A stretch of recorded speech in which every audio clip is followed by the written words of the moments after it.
మామిడికాయ స్వీట్ చట్నీ చేసినానండి. చిన్నప్పుడు మా పిల్లలకు హైదరాబాద్‌లో కొనుక్కొనొచ్చేదాన్ని. ప్రియా కంపెనీదో ఏదో తెలీదు.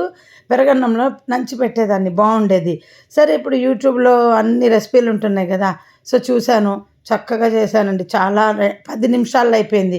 మామిడికాయ తురిమేసాను. ఉప్పు, బెల్లం తర్వాత జీరా పౌడర్, కారం పొడి అంతే ఇంకేమేయలేదండి. అన్నీ కలిపి మగ్గిచ్చేసాను. చక్కెర గూడా వేసుకోవచ్చన్నారు. నేను బెల్లమే వేశాను. యూట్యూబ్ చూసి నేర్చుకున్నదండి. నా సొంతంది కాదు. సరే ఇంట్లో చిన్నవి 3 కాయలుండే.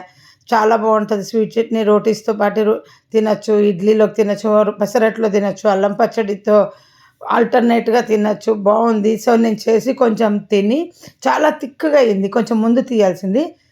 చిన్న పాప ఫ్రెండ్ ఉంది గదా! తనకు ఇచ్చి పంపించాను. రోటీస్‌లో తినమను. నచ్చిందంటే మళ్ళీ చేసిస్తాను. 10 నిమిషాల్లో అయిపోయింది అని. నేను మళ్ళీ చేసుకుంటాను. ఇది ట్రయల్స్ చేశాను. ఇంకా మళ్ళీ నెక్స్ట్ చేసినప్పుడు ఆ అమ్మాయికి కొంచెం ఇచ్చి, మేము కొంచెం పెట్టుకుంటాం. ఏదైనా కొద్ది కొద్దిగా చేసుకుంటే బావుంటది. పెరుగన్నంలో భలేవుంటదండి. చిన్న పిల్లలకు ట్రై చేయండి. చిన్న పిల్లలకైతే కారం ఎయకండి.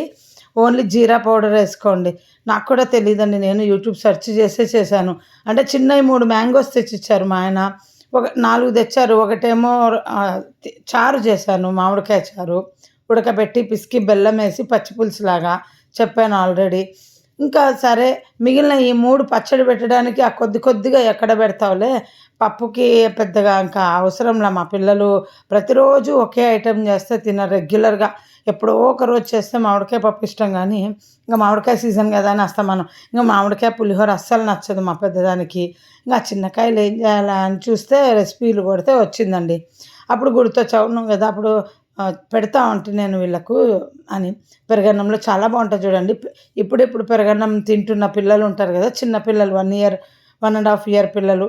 నాలుకకు స్వీట్ పుల్ల పుల్లగా తగులుతది చాక్లేట్‌లాగా. జీరా పౌడర్ ఒక్కటి వేసుకోండి.